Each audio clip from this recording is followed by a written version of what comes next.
Hi everyone, I XII will be taking your political science paper, and today we'll take on class 12, that is on chapter 9, Cold War, that is on your contemporary world politics. Chapter 9, Cold War. Okay, let me give you an intro. Right after the Second World War,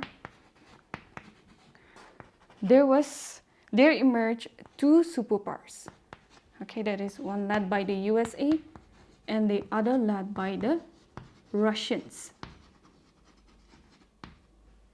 All right, now both these countries, they were engaged in distrust, okay, as well as suspicion. This distrust and suspicion led to a situation of Cold War. The term Cold War was first used by Bernard Baruch, meaning a state of extreme political unfriendliness between two or more countries, although they did not actually fight with each other. So, the term Cold War, in short, we can say that it is a state of extreme unfriendliness without peace. All right, without peace, we can also, another way we can say is a war fought without weapons. All right, a Cold War, another definition will be a war fought without weapons. Okay, what are the causes of Cold War?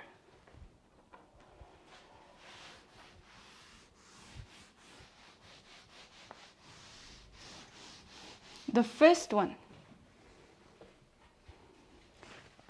the causes of Cold War.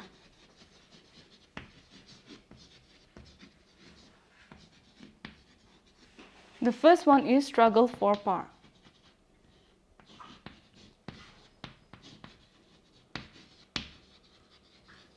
Okay, the Russians. All right, the Russians, in order to strengthen her control over other territory, she tried to have a hegemony over, especially to the Eastern Europe.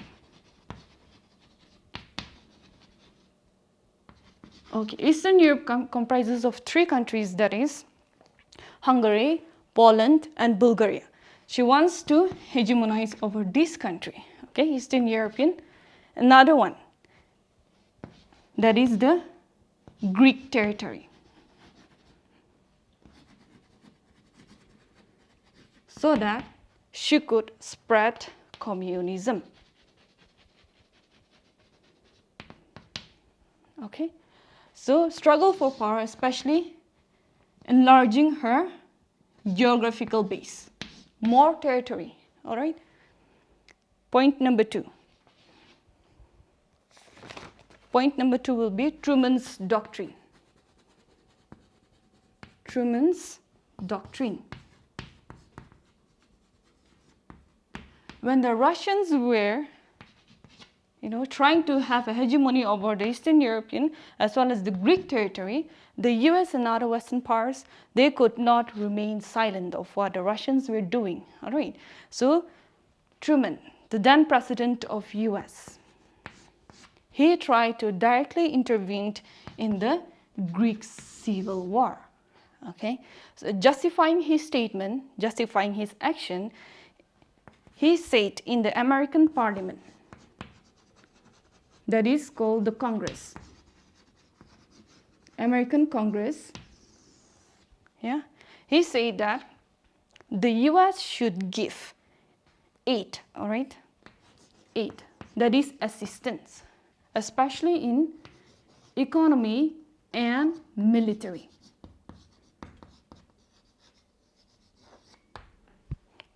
Okay, so his statement that he made in the American Congress is known as Truman Doctrine. Doctrine consists of aid, assistance in economy as well as military phase. Now we can see that the US is directly engaged with the Russians to stop the spread of communism. All right, now next point is ideological difference.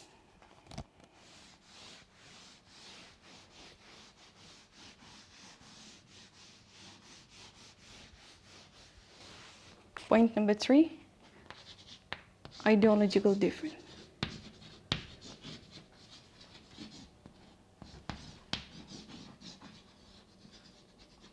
Okay.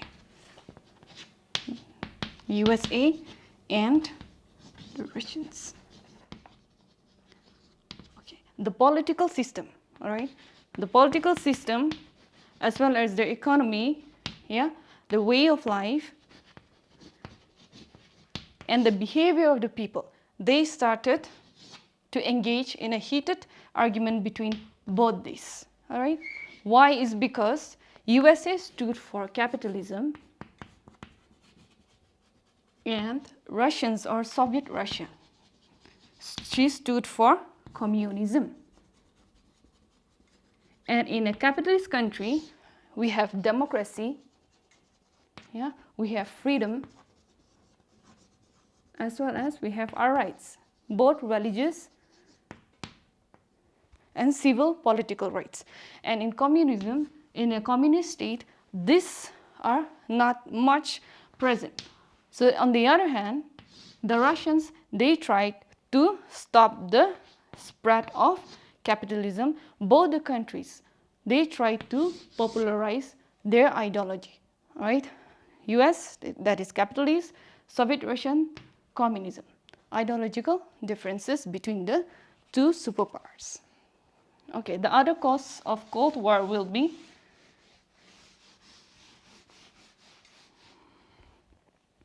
number 4, Winston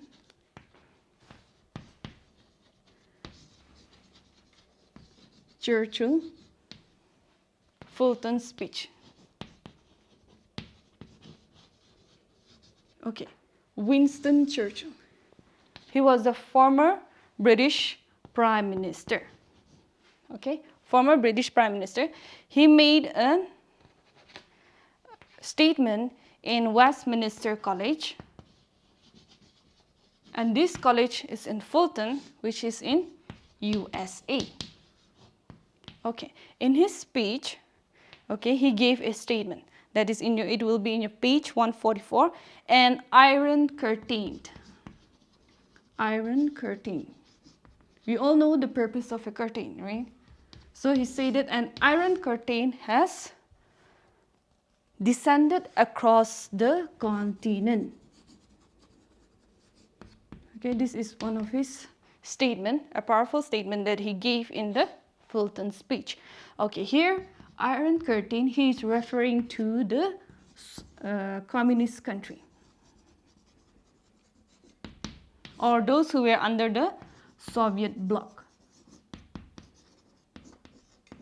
Okay, this, he said that those countries that have come under the communist regime were creating, or were like a like an iron curtain for the capitalist country.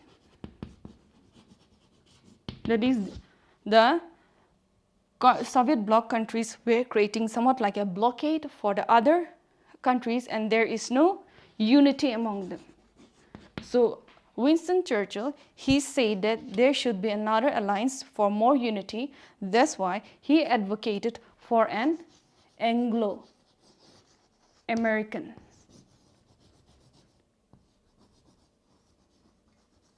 Okay, Anglo-American alliance. Alliance means coming together. All right. Anglo is here referring to white English-speaking people. Since these countries mostly in European, now the US, she wanted to strengthen her base in the Anglo-American continent. Okay. Point number 5. Point number 5, Marshall Plan. In 1947, okay, George C. Marshall,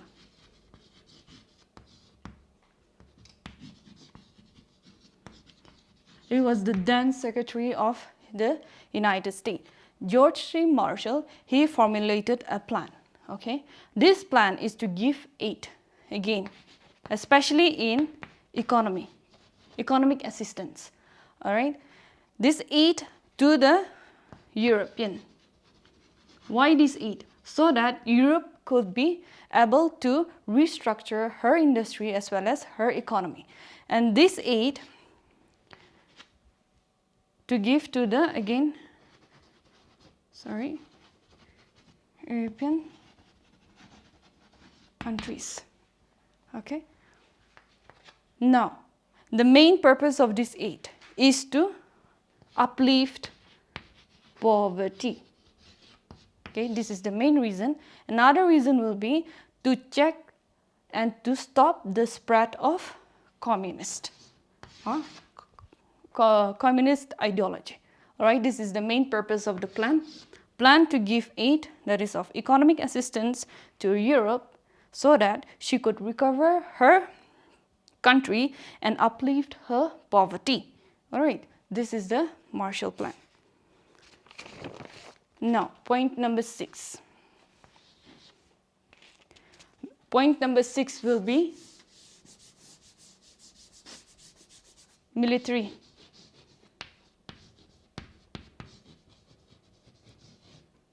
Military alliance.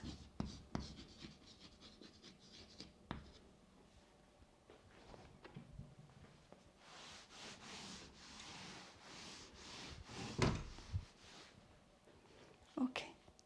Both the superpower countries, that is the US and the Russians, all right, they started to have a military alliance with smaller countries. Why with smaller countries? So that she could establish her military base. Okay, military base, so that when an emergency occurs, they could launch her troops in a very shorter period of time. So with that thinking, the US came up with NATO. NATO stands for North Atlantic Treaty Organization. This is a military alliance. All right. Now the Soviet, that is the Russians, they also came up with another plan, that is of military alliance in the form of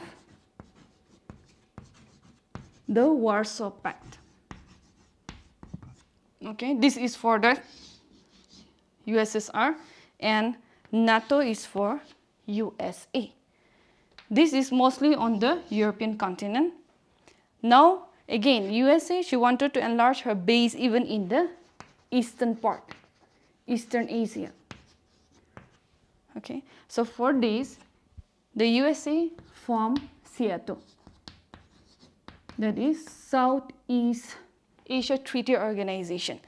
So for the US, she has NATO and SEATO, and for the Russians, she has the Warsaw Pact. All these are military alliances, okay, for both the superpower countries. Now, from the above point, we can see that all the 6 points, it led to the cause of Cold War, be it military and be it the aid, and all the speech that has been given by the famous presidents and the Secretary of the State. Both these triggered the causes of Cold War. Okay, after the end of Cold War, it led to an end of bipolarity. Okay, now our next topic will be bipolarity.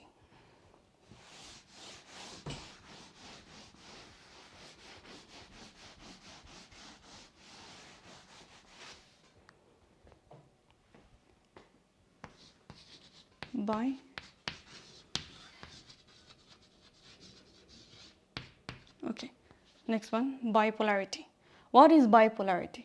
Bipolarity means two poles, okay, or two extreme. Okay, bipolarity. And in international politics, bipolarity means divisions of the world into two superpowers, that is the US, or we can say the American, and the Soviet Russia.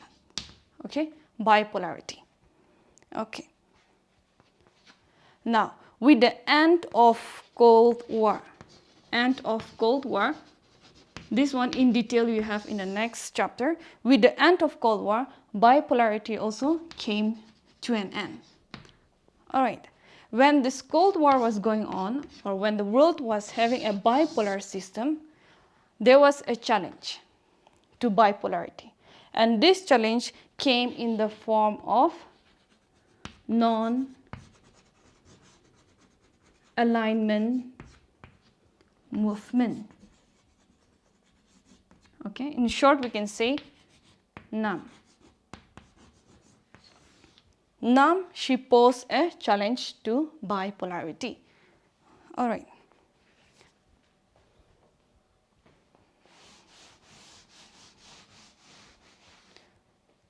NAM. She officially came into being in 1961. All right. This is the official year for NAM.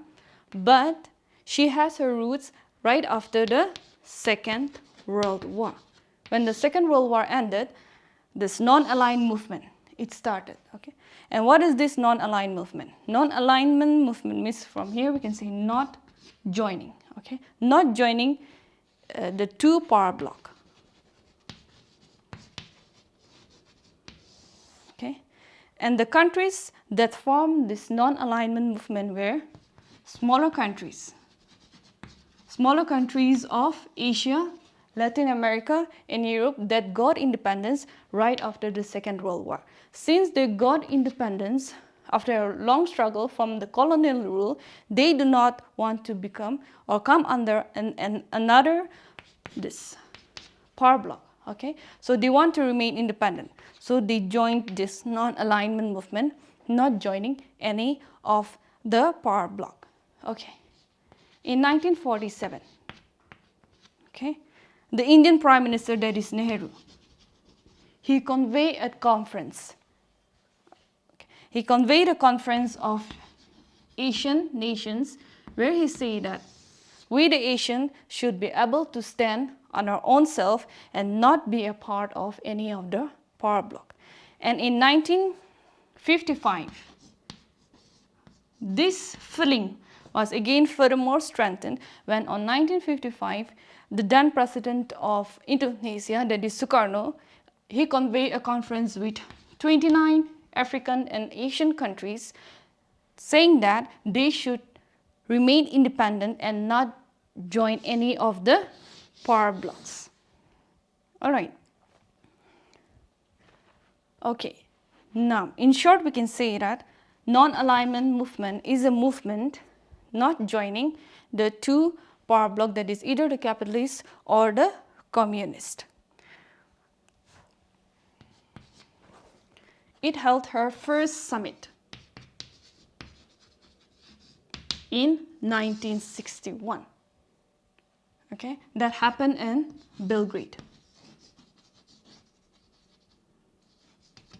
Okay, the first summit it held in 1961 in Belgrade, and we'll see the content of this first summit in the next session. Okay, that's all for today. Thank you.